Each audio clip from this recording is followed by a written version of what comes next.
Friend, ओम नमः शिवाय।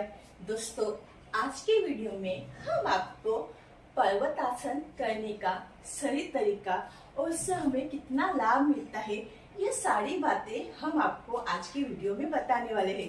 पर्वतासन किए आप मैट पे इस तरह से खड़े हो जाइए।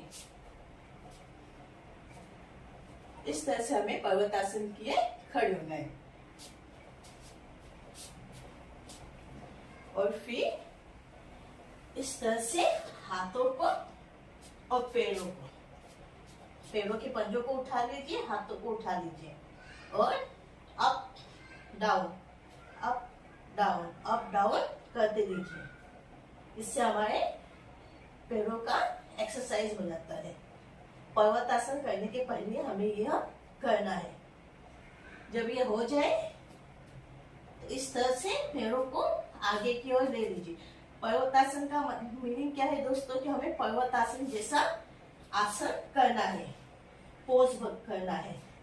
इस तरह से हाथों को स्टार्टिंग में धीरे प्रैक्टिस कीजिए, उसके बाद आपको हो जाएगा। और हाथों के पंजों को इस तरह से, और ध्यान पेट की नाभि पे रखिए और हिप को थोड़े ऊपर की ओर उठा लीजिए इस तरह से। और सांस लेने और छोड़ने की क्रिया धीमी गति से चालू रखिए।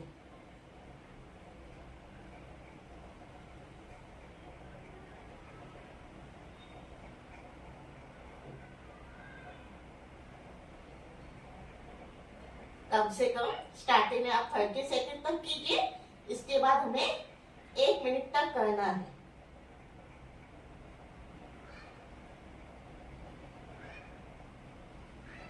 पूरा ध्यान पेट के नाभि पे रखिए।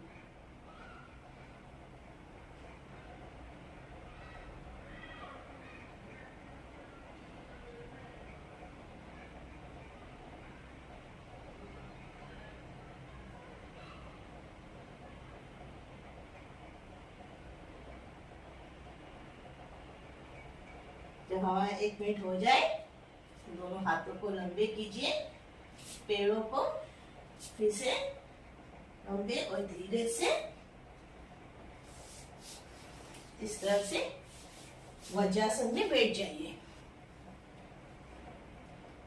और 30 सेकेंड तक वज्रासन की मुद्रा में रहिए। आंखों के पलकों को बंद कर लीजिए। 30 सेकेंड से 15 सेकेंड जितना आपको हो सके।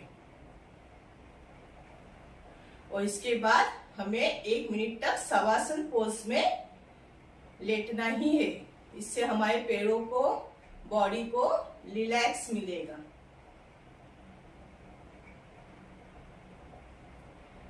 सर्वप्रथम पर्वतासन करना है, इसके बाद वज्रासन में 15 से 30 सेकंड तक बैठना है, फिर 1 मिनट तक शवासन में हमें लेटना है। शवासन में कैसे लेटेंगे आप? दोनों हाथों को सही से लंबा, पैरों के बीच 3 से 4 फीट का अंतर और सांस की गति नॉर्मल रखिए। दोस्तों, आज के वीडियो में हमने आपको पर्वतासन यह आसन बताया। पर्वतासन आसन सबसे बड़ा लाभदायक है। जिन्हें थायराइड की समस्या है, अगर वह पर्वतासन करते हैं तो थायराइड कंट्रोल में रहता है। किस तरह से दोस्तों? जब हम पर्वतासन करते हैं और जब हमारा पूरा ध्यान पेट की नाभि पर हम देते हैं तो हमारे थायराइड की पेशी ये कंट्रोल में रहती है और वो उसको नियंत्रित करता है। दूसरा लाभ यह होता है कि कई लोगों को बाल झड़ना, बाल पकना, बाल न आने की समस्या रहती है। अगर यह पर्वतासन करेंगे तो यह समस्या से भी वो राहत पाएंगे, क्योंकि हमारा ब्लड पैरों से लेके सीधा मस्तिष्क तक पहुंचता है, जिससे हमारे दिमाग की ताकत भी बढ़ती है, हमारा मानसिक तनाव भी दूर होता है। और मस्तिष्क तक ब्लड पहुंचने से हमारे जो बाल झड़ना, बाल पकना, बाल गलना जैसी समस्या है वह दूर होती है।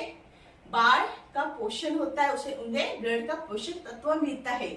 तीसरा कि हमारे नी हमारा मजबूत होता है, हमारे पैरों का स्नायु मजबूत होता है, हमारे पैरों के जो जमे हुए नस है वह खुल जाते हैं। पर्वतासन से हमारा रीढ़ की हड्डी मजबूत होता है। हमें अगर कमर दर्द की समस्या है तो हम कमर दर्द से भी हमें मुक्ति मिलती है, राहत मिलती है। मगर जिन्हें रीढ़ की हड्डी की समस्या है वो पर्वतासन अवॉइड कीजिए। वह पर्वतासन डॉक्टर का सलाह लेके ही कीजिए। जिन्हें पेड़ों की घुटने की समस्या है वह पर्वतासन अवॉइड कर सकते हैं। पर्वतासन करने से एक सबसे बड़ा यह लाभ होता है कि हमें एसिडिटी, गैस, कब्ज जैसी समस्या नहीं होती। अगर आप मॉर्निंग में यह पर्वतासन करेंगे तो आप मानसिक और शारीरिक थकान से दूर रहेंगे। मगर पर्वतासन करने के बाद आपको शवासन करना जरूरी है। शवासन हमें क्यों करना चाहिए? क्योंकि जब हम पर्वतासन करते हैं तो हमारे पैरों को, हमारे हाथों को, शोल्डर को जो हमारा जोर लगता है हमें उससे पेनिंग ना होए। इससे हमें शवासन में अगर हम 1 मिनट से 2 मिनट तक बैठेंगे तो रिलैक्स हो जाता है, हमारा फुल बॉडी रिलैक्स हो जाता है।